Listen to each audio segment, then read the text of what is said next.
Sugati as your host for today.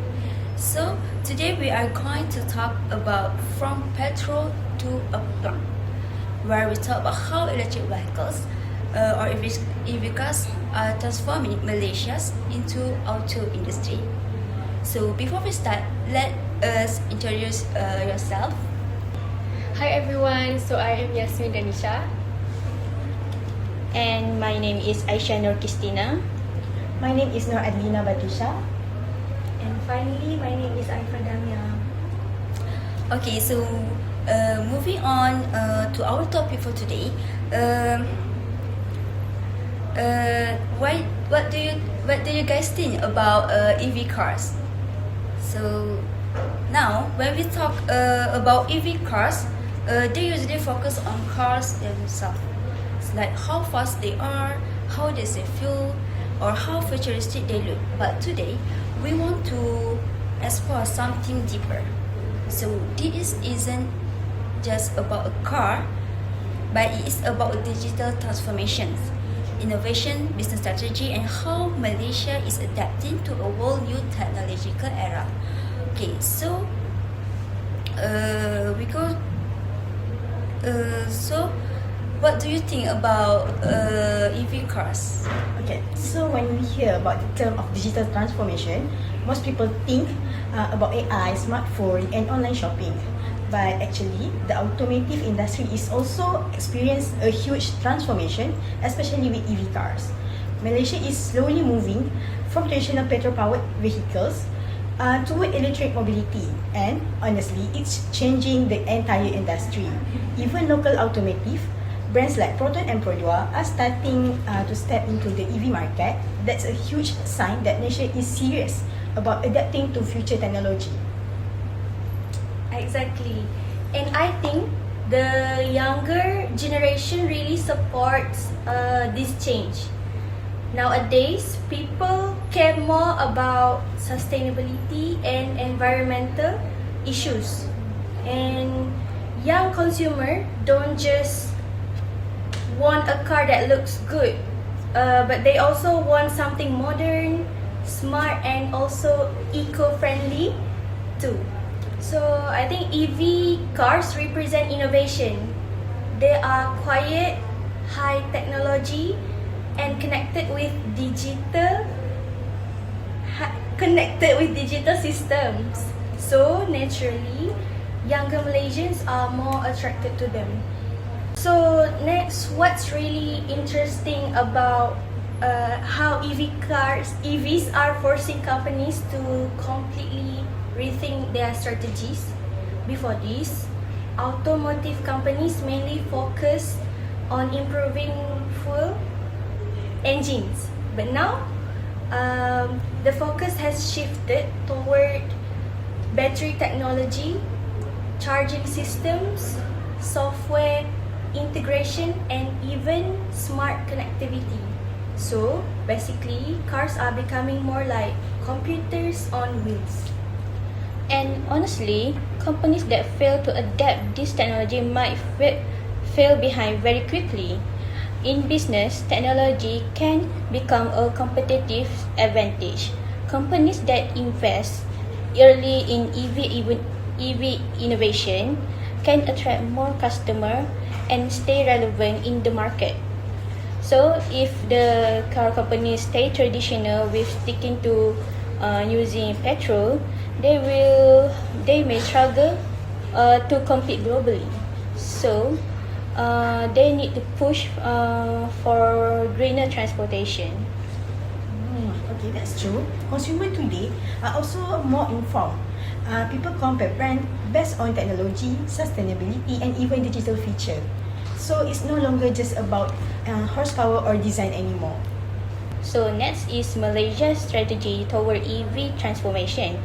The Malaysian government also plays a really important role in this transformation, where we can see already some initiative that the Malaysian government have set, which is increasing EV charging station, supporting green technology, and offering tax exemption for EV users. This strategy encourages both businesses and consumers to start accepting EV technology more openly. Yes, and I think what's important is that transformation is not happening alone. It involves an entire ecosystem: the government, the automotive companies, technology providers, infrastructure developers, and even consumers themselves. Without collaboration, it would be difficult to make EV adoption successful in Malaysia. That's really a good point. So, because at the end of the day, having EV cars mean nothing if people can easily charge them or afford them, right? Yes. Yes, that's true. Another interesting is how Malaysia automotive companies are starting to collaborate with international EV companies like Tesla and other global players. This partnership are important because local company can learn advanced EV technology much faster. Exactly. Since local companies are still developing their EV expertise, partnership help them improve technology, innovation and production quality. And honestly, working with global companies allow nations to stay competitive internationally. I'm sorry. Plus, partnerships can also create more job opportunities in technology, engineering, and digital services. So, EV transformation isn't only about transportation, it is also impacts the economy and employment. But of course, even with all this exciting development, there are still challenges, right?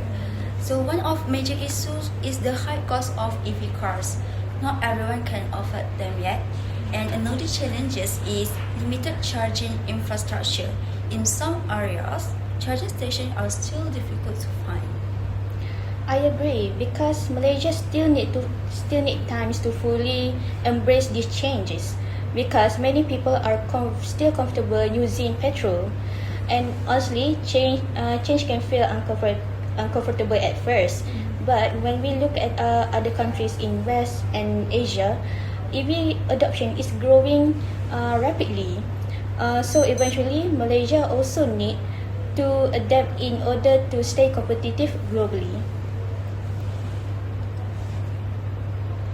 There's also the issue of customer awareness. Some people still believe that EV cars are inconvenient and unreliable. So education and awareness campaign are really important. And I think when infrastructure improve and prices become more affordable, more Malaysians will start considering EVs seriously. That's a good opinion from you all. So I think before we end today's episode, I want to ask everyone. So what do you think about the future EV cars in the futures in Malaysia? So personally, I think EVs will become more common in the next 10 years. Technology keeps improving and society is becoming more environmental conscious. I believe local companies will become stronger in EV production too. Malaysia has potential if we continue investing in innovation and digital technology. So for me, collaboration is the key. If government, policies, business and consumer work together, Malaysia can build a stronger EV ecosystem. And I think this transformation is bigger than just cars. It represents how Malaysia is adapting to the digital future. EV cars are not only changing transportation, they are changing business strategy, technology development, and even consumer lifestyle. Okay, so today we have already learned that EV cars are more than just a transportation trend. So they are actually one of the strongest example of digital transformations happening in Malaysia right now. So from government initiative to business innovations and changing consumer behavior, EVs are shaping the futures of the automotive industry. Okay, thank you for listening to our podcast. Until we meet next time. See you next time!